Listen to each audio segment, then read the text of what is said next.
How many of you believe you have the ability to spot a con artist right away? Does it take you a minute, 5 minutes, perhaps 10 minutes? Does it matter if it's someone knocking at your door or on the phone? Perhaps you've gotten an email saying that you've won a bunch of money and all you need to do is send off some personal information. I think we've all had this experience. In today's video, however, I'm going to reveal a scam that has been run on the people of this country for truly over 70 years that very few people have spotted, and even people in the highest levels of government can't see it. In the good old days, a con man would be good-looking, suave, well-dressed, well-spoken, and presented themselves very well. Those days are gone because it's not necessary.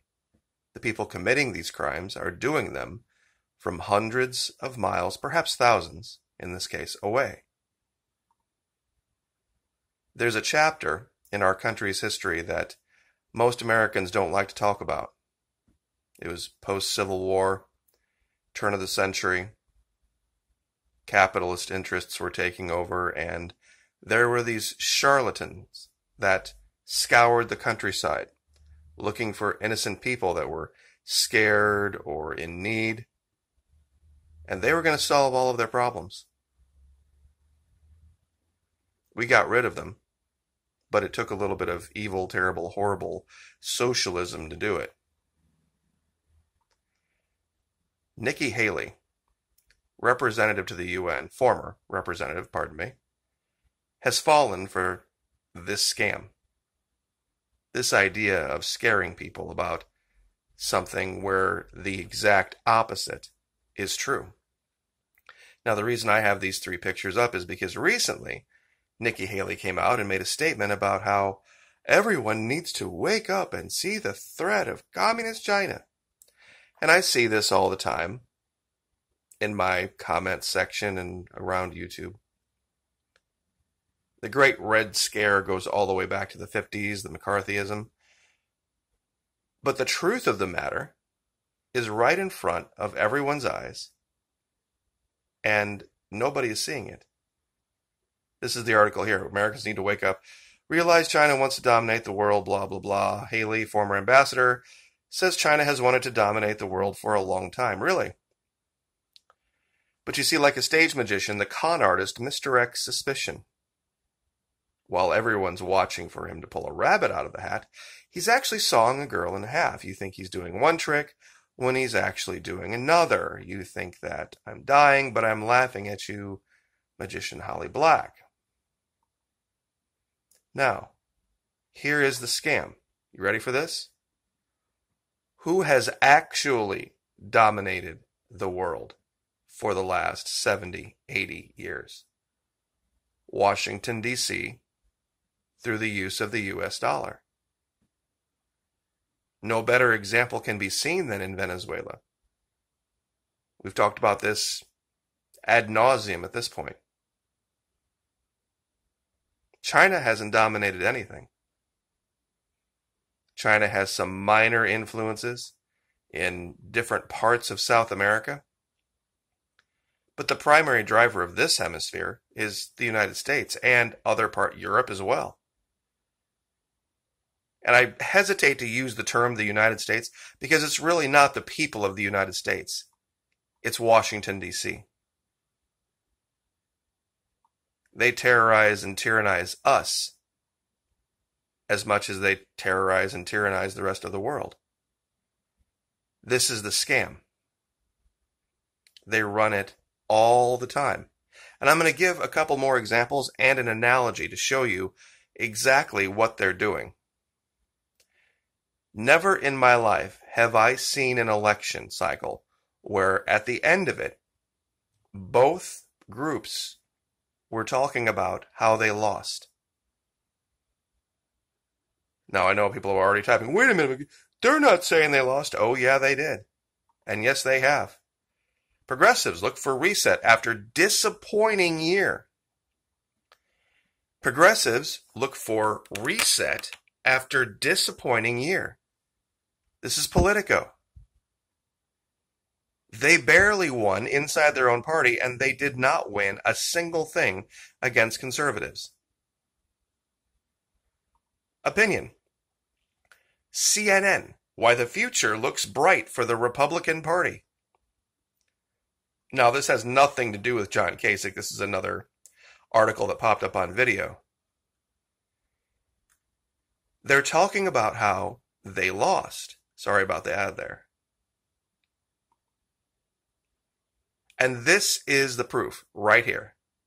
Worse than Ebenezer Scrooge, COVID-19 stimulus deal agreed by Congress after months of wrangling roasted for $600 payoff. You know why it was $600, guys? And not $1,200 or $1,500 or $1,800? They don't need you anymore. DC doesn't need you anymore.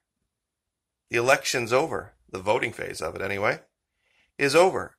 They don't need you for another 2 or 3, and they'll know you're going to forget about this.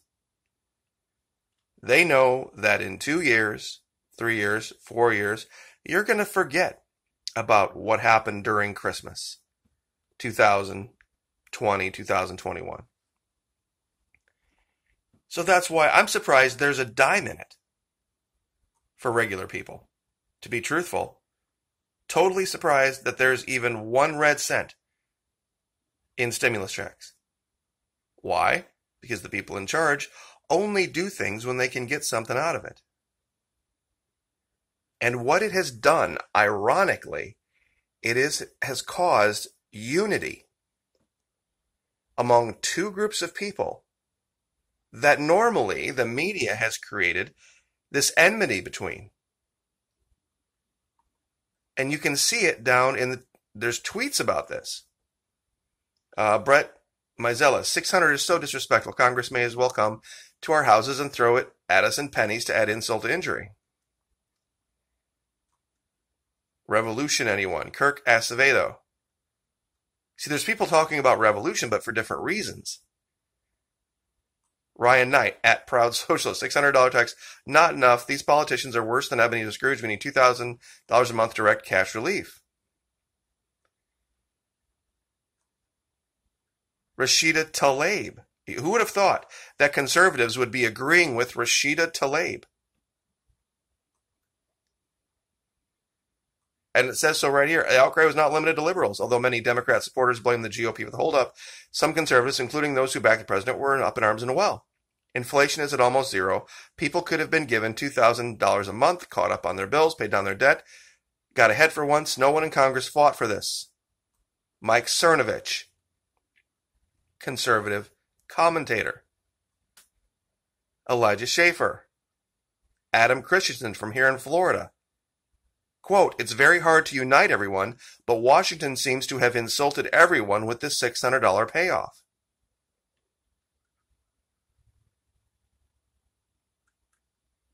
But it gives up the game, guys.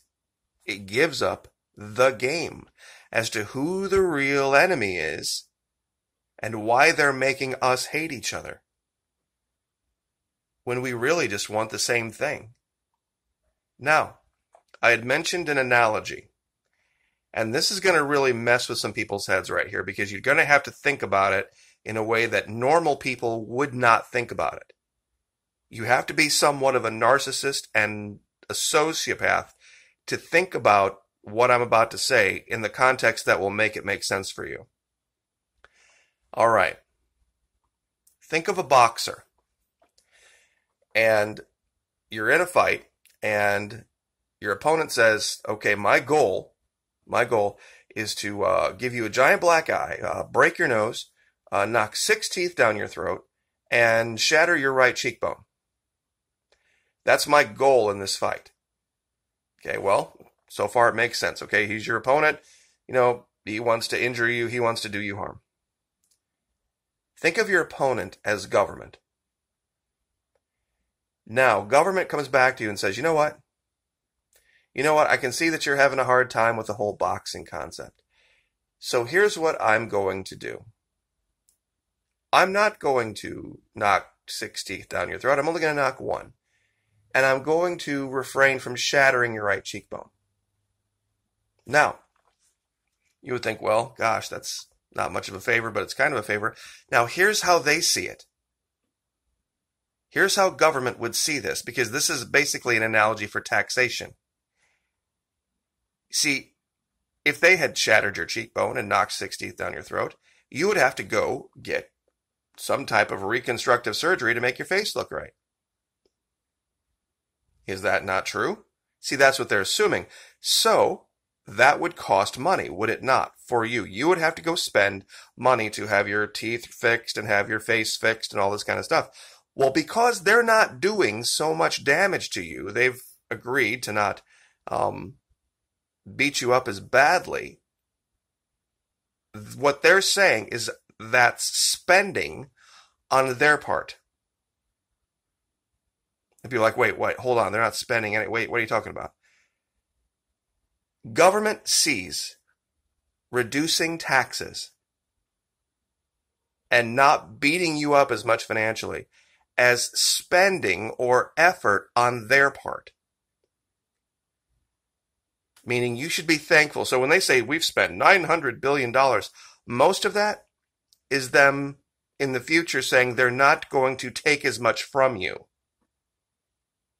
at gunpoint, which is pretty much how our government works these days. BATF IRS, anyone?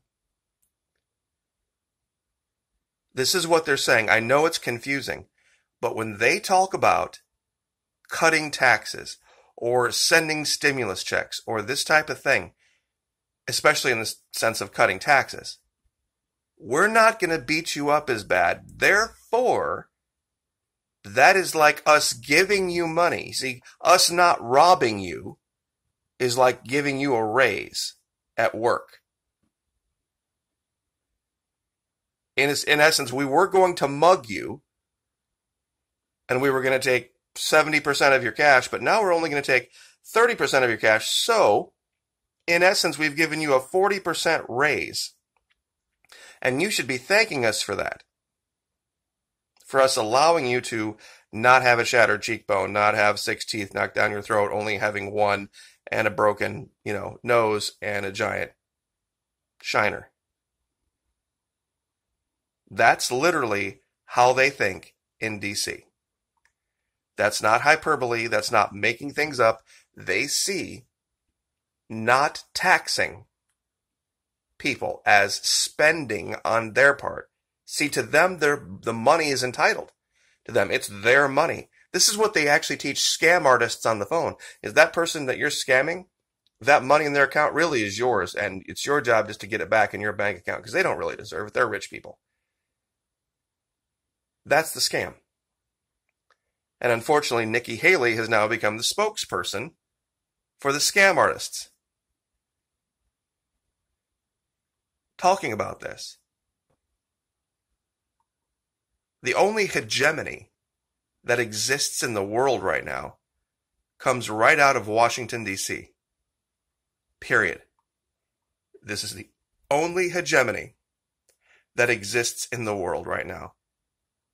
This city, this region, what they do is the biggest threat to freedom in this country and around the world for good, hardworking people everywhere. Not Communist China, not Russia, not Venezuela, not Cuba. The most destruction that has been wrought on this planet in the last 70 years has been the result of the power granted to the people in Washington, D.C. post-World War II. Period. That's the con. That's the scam. They need their buddies in the media to make you believe otherwise. That, oh, look at that boogeyman over there. Oh, look at that boogeyman over there. Happened in this country before. And I'll read this again. Like a stage magician, the con artist misdirects suspicion. While everyone's watching for him to pull a rabbit out of a hat, he's actually sawing a girl in half. You think he's doing one trick when he's actually doing another. You think that I'm dying, but I'm laughing at you. They're laughing at us in Washington, D.C. Because both sides now are talking about how they lost. It's bizarre. It is absolutely the most bizarre thing I've ever seen in my life. Anyway, I will leave it there. God bless. Merry Christmas. Like, share, subscribe.